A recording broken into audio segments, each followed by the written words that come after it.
রসমালাই হবে emulsion same, orange emulsion অরেঞ্জের same নেই, ইমালশনই ফ্লেভার, ইমালশনই কালার কালার, কালার আবার আলাদা আলাদা।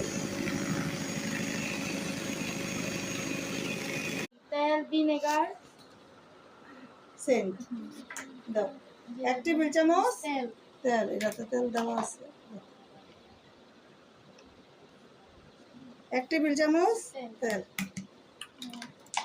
আর ভিনেগার কতটুক? এটা কি 1 টিস্পুন।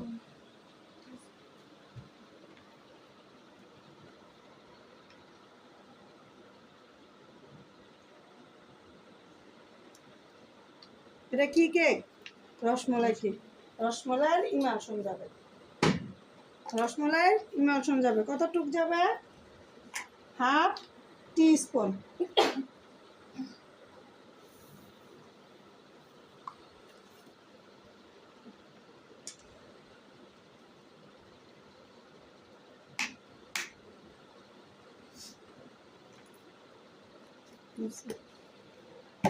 আর সেন্টটা কি হবে? সেন্টটা ফোটা যাবে,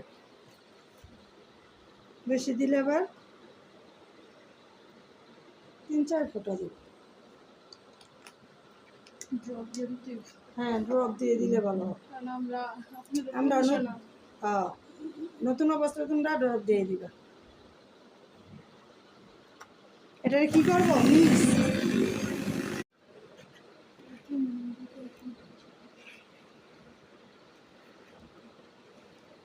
ওই এত দূর থেকে আমার এখানে আসছে, ওই মেহমানের বাসায় থেকে ক্লাস করে গেছে।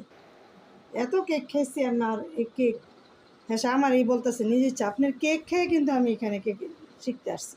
সে কত দূর থেকে, মদনগঞ্জ মেহমানগ বাসা, আর এর বাসা জানি কত দূর। ওইখানে থাইকা 4 দিন থাইকা এইভাবে কেকের ক্লাস করে গেছে। কেকের ক্লাস করে গিয়া পরের দিনের হাজব্যান্ডের সাথে হের বাপের সাথে শেয়ার করছে ওনারে বিজনেস করার জন্য বিদেশে পাঠাই দিবে। কত এক একজনের আশা। নারায়ণগঞ্জের রূপগঞ্জ। রূপগঞ্জ কত দূর থেকে আসছে।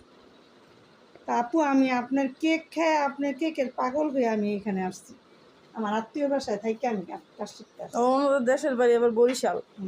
আর অত্র এলাকায় বরিশালে কেকেরই নেই, কেউ কেক বানায় না এইভাবে। এটা তো কি এত দূরে বানায়, হ্যাঁ দেখতাম ওইখানকার গ্রামের এইগুলো খায়ও খুব খায়ও খুব কম। হ্যাঁ তো এই কেক যাদের একটু পয়সা আছে